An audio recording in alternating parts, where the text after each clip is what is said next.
backbone, harus menjadi tulang punggung pembangunan bangsa. Infrastruktur ansih tidak akan membuat atau menjamin sebuah negara bisa maju dengan sendirinya. Tapi hampir bisa dipastikan tanpa infrastruktur yang memadai, Indonesia tidak akan bisa menjadi negara yang maju, negara yang modern, negara yang rakyatnya sejahtera. Tesisnya di situ. Infrastruktur penting dan mendasar. Termasuk saya tentunya akan membahas relevansinya dengan pertahanan negara.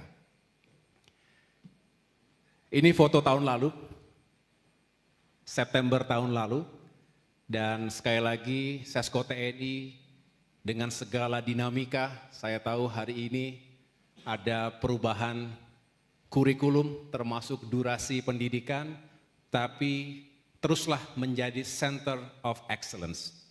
Karena Sesko TNI tentunya memiliki tanggung jawab moral untuk mempersiapkan para perwira, semoga semuanya bisa semakin sukses karirnya, bintang bertebaran pada saatnya, dan benar-benar bisa membawa keunggulan, bukan untuk diri sendiri, bukan juga hanya untuk institusi yang kita cintai, tapi juga untuk masyarakat, bangsa, dan negara. Ada 3 agenda. Yang pertama, mari kita melihat megatrends dan perkembangan lingkungan strategis di dunia saat ini dan apa yang harus kita antisipasi ke depan. Yang kedua, urgensi pembangunan infrastruktur dan kewilayahan. Dan yang terakhir, tentu yang punya kaitan erat dengan pertahanan negara, baik matra darat, laut, maupun udara. Mari kita lihat apa yang terjadi di dunia saat ini. Kita tentunya menyaksikan dinamika yang penuh dengan kejutan, penuh dengan ketidakpastian. Tapi juga ada sebetulnya yang sudah diprediksi sejak lama.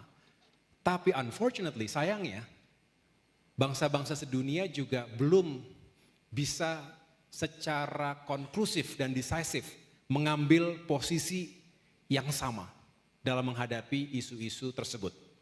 Contohnya nanti akan kita bahas bagaimana krisis iklim, pemanasan global yang seharusnya menjadi PR besar bangsa-bangsa sedunia, tetapi justru seringkali kita tidak mencapai kesepakatan yang sama. Mari kita mulai dari tren yang pertama, yaitu populasi dunia. Hari ini berapa penduduk bumi kita? Kurang lebih 8 miliar. Tidak lama lagi menuju 9, tidak lama lagi 10 miliar. Dan Indonesia sendiri berkontribusi signifikan. Sekarang nomor 4 di dunia. Walaupun diprediksi sebentar lagi akan diambil alih oleh Pakistan. Tapi 285 juta penduduk Indonesia ini berkontribusi signifikan pada pertumbuhan penduduk dunia.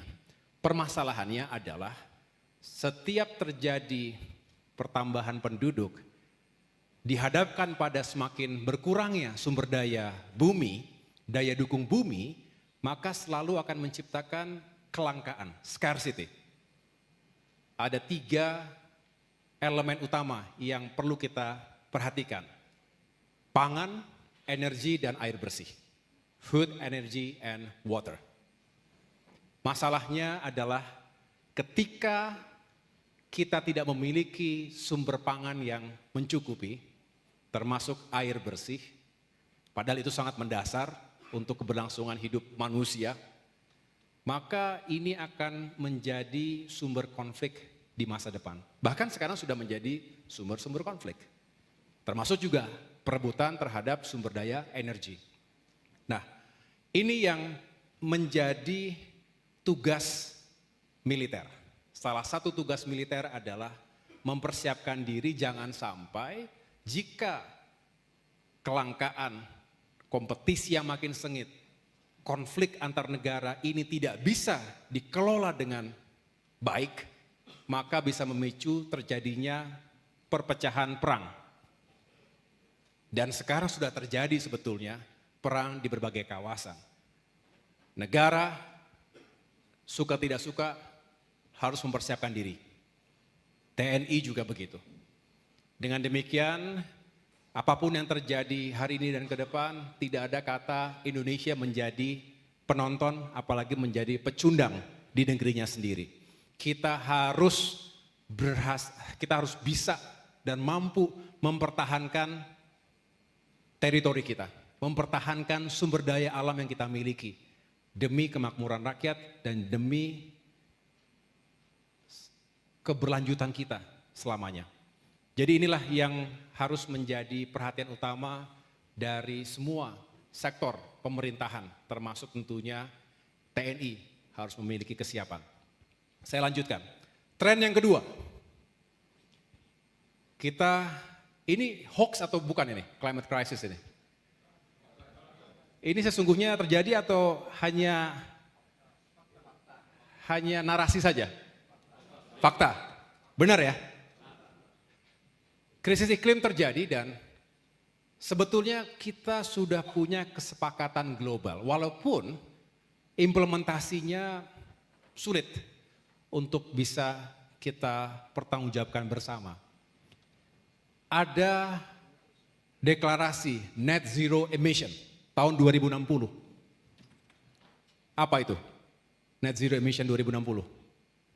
Mungkin ada yang mau menjawab? Silakan. Pakai mic boleh? Majin, simpel menjawab, Pasis Doripan nomor siswa 53121 bahwa di 2060 atau rencananya itu akan zero menggunakan tenaga fosil. Demikian. Ya, artinya pada tahun 2060 itu diharapkan bangsa-bangsa sedunia itu benar-benar sudah bisa mereduksi penggunaan bahan bakar fosil dan emisi CO2 yang dikendalikan semaksimal mungkin sekaligus kita menyerap apa yang diproduksi, apa yang menjadi emisi. Jadi tidak mungkin benar-benar nol, tetapi plus minusnya itu akhirnya menjadi net, itulah namanya net zero emission. Nah, ini untuk mencegah terjadinya pemanasan yang semakin buruk. Dan sekarang trennya tidak baik. Nah, kalau ini terus terjadi, maka bumi kita tidak lagi layak dan bisa dihuni dengan nyaman. Dan akan terjadi banyak bencana.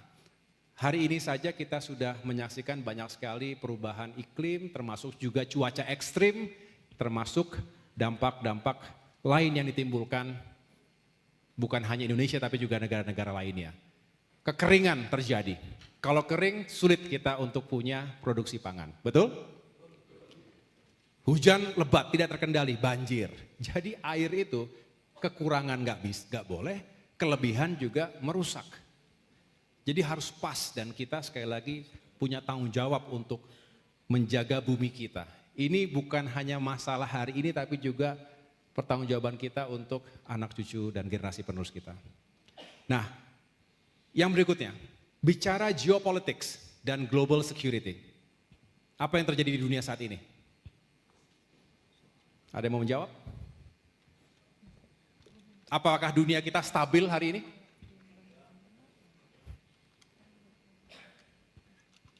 Ada yang mau menyampaikan pandangannya? Pasca Perang Dunia Kedua, dunia terbelah menjadi dunia yang bipolar. Ada dua kekuatan besar. Satu Amerika Serikat dengan sekutu-sekutunya. Kemudian blok yang satunya lagi Uni Soviet dengan sekutu-sekutunya. Amerika membangun NATO. Kemudian Uni Soviet ketika itu membangun yang namanya Pakta Warsawa. Terjadilah perang dingin. Arms race, perlombaan senjata. Tetapi pada akhirnya Uni Soviet tidak bisa menandingi ketika ekonominya juga